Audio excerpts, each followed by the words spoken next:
So speaking of Princeton, I've included on this slide the title of Eli's PhD thesis. You want to talk a little bit about the research work you did for that? Yes, so I was very, very lucky to come to Princeton at the height of the Cold War. And this was early satellites. And satellites, the United States, of course, was launching spy satellites, surveillance, GPS, first geosynchronous satellites. And they were failing after a very short time in space. And there was also a concern about latch-up of bipolar devices in satellites in case of a nuclear attack. So the Office of Naval Research funded my PhD scholarship, a 4-year scholarship, to try to understand MOS devices. And this was a brand new, relatively, this is 1969, so very early days of MOS, MOS replacing bipolar transistors in satellites. So my PhD thesis was really to try to understand the failure mechanisms of MOS transistors using aluminum oxide.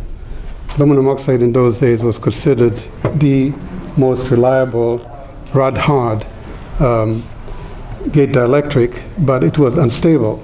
It could withstand radiation, but normally it was unstable.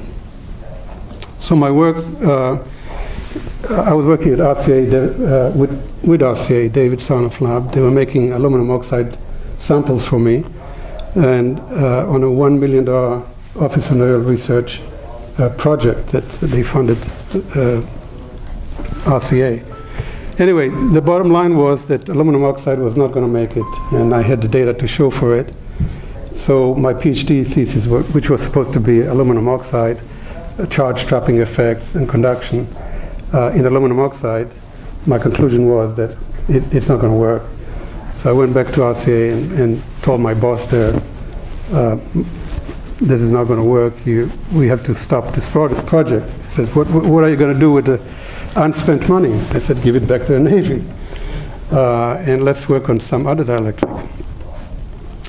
So the net effect of that is that he walked me out of RCA and said, if you just quit on us when we are building all these samples for you, you never step foot again at David Sarnoff. And that, in fact, has been the case. But luckily, the Office of Naval Research agreed with me, and they got Hughes aircraft to send me SIR-2 samples.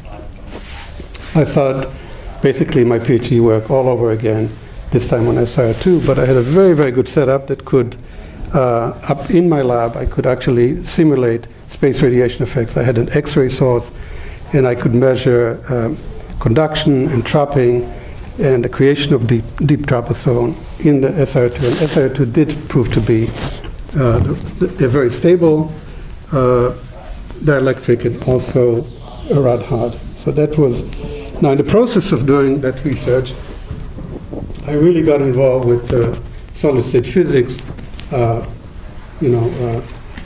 internal photo emission and charge trapping and so on. So, and Fowler Northern tunneling, which was at that time pretty obscure phenomenon, but luckily, I stumbled into it. So without ever planning, to go in that direction, luck-headed, that I actually became a world expert in Fowler Northern tunneling, in films of SIR-2 and creation of traps and instabilities, which at the time I didn't know, but that was a perfect introduction to today's flash memory, of course. And of course, that's the story of why the title includes aluminum. Yeah, we got it, twofer, Yeah. Two PhDs for the price of one, aluminum oxide and SIR-2. Yeah, very good, very good. And I'm sure that was a great learning experience of what didn't work for what did work with silicon dioxide. Yes. Yeah, yes, yeah. Yes. Very, very interesting story.